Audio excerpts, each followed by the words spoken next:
اصحاب کہف جب حضرت عیسیٰ علیہ السلام کو اللہ کریم نے چوتھے آسمان پہ بلا لیا نا، تو دقیانوس نام کا ایک بادشاہ ہوا بنی اسرائیل کے اندر، بڑا ظالم تھا، اس نے گمراہی پھیلا دی، اور جو لوگ معاذ اللہ کفر اور شرک نہیں کرتے تھے انہیں قتل کروا دیتا تھا۔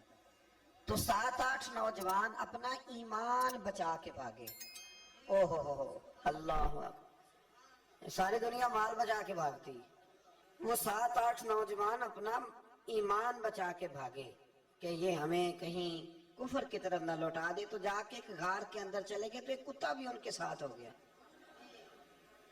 انہوں نے کتے کو بڑے روڑے مارے کہ یہ اگر بھونکے گا، آواز نکالے گا تو ہم پکڑے جائیں گے، ہم نے تو چھپنا ہے۔ پر اس کو نا ولیوں سے پیار ہو گیا تھا، اس نے کہا بھگاؤ جتنا مرضی مجھے، فطرت میری ہے کہ میں بھونکتا ہوں، پر جب اللہ کے ولی ہوں تو پھر میں ادب کرتا ہوں۔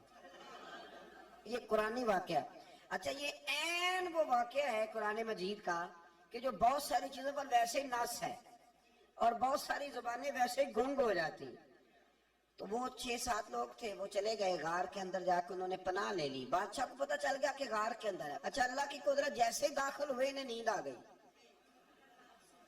یہ سو گئے۔ اور قرآن مجید کہتا ہے، قرآن مجید کے یہ لفظ ہیں کہ کتا غار کے منہ پر بازو پھیلا کے بیٹھ گیا، گیا اپنے مالکوں کی خدمت کر رہا ہے۔ اب میاں صاحب کی ایک بات کر لیں درمیان میں۔ میاں صاحب فرماتے ہیں، جنہ تنام وچ عشق نہ رچیا، کتے ہونا تھی چنگے، اور چلو مالک دے کر راکھی کر دے، صابر بھوکے ننگے۔ یہ دیکھو نا کہ اتنا تو ان کے اندر بھی کمال ہے۔ اپنے نا دونوں بازو پھیلا کے، کتا بھی غار پہ بیٹھ گیا، ان کو نیند آ گئی۔ بادشاہ نے پتہ کرایا، کہاں بھاگ کے گئے؟ تو کہا وہ غار کے اندر ہے۔ بادشاہ کہنے لگا کہ ان کی سزا یہ ہے کہ ایک دیوار چن دو غار کے منہ میں، غار کوئی بند کر دو۔ جس بندے کی ڈیوٹی لگائی نا غار چننے کی، بندہ بڑا نیک تھا، اس کو دیوار بنانے کا ذمہ دیا۔ اس نے نا دیوار بھی بنائی اور ایک تختی پہ نا سب کے نام لکھے، اور وہ تختی ایک صندوق میں رکھ کے وہاں بند کر دی، اور اسی طرح کی ایک تختی اس کے نیچے لکھا کہ ایک تختی ان کے ناموں کی نا میں مال خزانہ میں بھی بند کر رہا ہوں۔ اللہ تبارک و تعالیٰ کی قدرت کے 300 سال تک سوئے رہے۔ 300 سال کے بعد اس طرح ہوا کہ حکومتیں بدل گئیں۔ بیدروس نام کا ایک بادشاہ آ گیا، وہ بڑا نیک دل تھا، اس نے ہر طرف حضرت عیسیٰ علیہ السلام کی شریعت کا پھر سے نعرہ بلند کیا۔ اب نا کچھ لوگ ایسے تھے جو منکر ہو گئے تھے کہ مرنے کے بعد دوبارہ کیسے اٹھیں گے۔ بادشاہ ایک دن حجرے میں گیا، جا کے دعا مانگی، یا اللہ کوئی ایسی بات دکھا جس سے لوگوں کا ایمان پکا ہو جائے۔ اس طرح کے بادشاہ ہوا کرتے تھے۔ تو رب کریم نے کہا میں نے تو پہلے ایک راز چھپا کے رکھا ہوا ہے، کھول دیتے ہیں۔ اس نے دعا مانگی، اور ادھر کیا معاملہ ہوا، ایک چرواہا بکریاں چرانے والا وہاں سے گزرا۔ اس نے سوچا یہ دیوار ہے، اگر اس کا منہ کھول لوں نا کبھی تو میری بکریاں یہاں تھوڑا سا دھوپ کے اندر سستا لیا کریں گے۔ اس چرواہے نے کیا کیا کہ اس نے وہ دیوار گرائی تاکہ میری بکریاں اندر جایا کریں۔ وہ دیوار گرائی تو اس نے اندر 6-7 لوگ سوئے ہوئے دیکھے، اور کتا بھی سویا ہوا دیکھا۔ اللہ تبارک و تعالیٰ اپنی قدرت سے، اپنے فضل سے ان کی کروٹیں بھی بدلتا رہا۔ اپنی قدرت سے ایک طرف انسان پڑا رہے نا تو اعضاء گل جاتے ہیں، ان کی کروٹیں بھی بدلی جاتی، مناسب روشنی بھی دی جاتی، حرارت بھی۔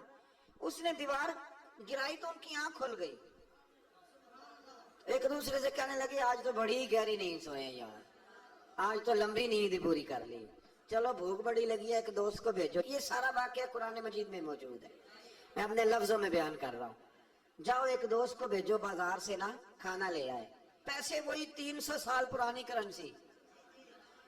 وہ جب نان بھائی کی دکان پہ گیا نا سامان لینے، اس کو پیسے دیے تو نان بھائی نے ہاتھ پکڑ لیا، کہنے لگا میاں تو کدھر سے آیا، یہ کون سے پیسے؟ اس نے کہا پیسے کاہے کہ میں بھی سوچ رہا ہوں کہ حالات بدلے ہیں، سارے حضرت عیسیٰ کا کلمہ پڑھ رہے ہیں، ماحول اور ہے۔ اس نے کہا تیرے ہاتھ کوئی خزانہ لگ گیا ہے، یہ تو ہم نام سنتے تھے کہ یہاں کوئی دقیانوس نام کا بادشاہ رہے، کوئی خزانہ، بتا کہاں سے لیے؟ شور ہوا، حاکم شہر تک خبر پہنچی، بادشاہ تک پہنچی۔ اس نے بتایا کہ بھئی ہم تو دقیانوس کے ڈر سے بھاگے ہیں، کل بھاگے ہیں یا آج سویرے، اتنا زیادہ ہمیں پتا نہیں، کل یا آج سویرے بس نا اتنا سا ہمیں یاد ہے کہ ہم گئے تھے۔ بہرحال لوگ جمع ہو گئے، اکٹھے ہو گئے، غار تک پہنچے۔ اب جو غار کے اندر تھے وہ پتا کہتے لگتا ہے ہمارا دوست پکڑا گیا ہے.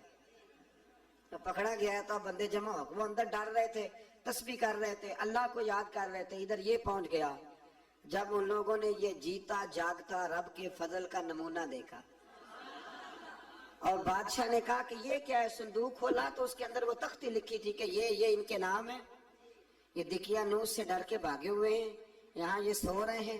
اور اسی کی ایک تختی میں نے فلاں جگہ بھی دفن کیا، وہ تختی بھی وہاں سے نکل آئی. اب سب لوگوں کی آنکھوں میں آنسو آئے اور سب کہنے لگے لا الہ الا اللہ، لا الہ الا اللہ، لا الہ الا اللہ. سب کہنے لگے ان اللہ علی کل شیء قدیر.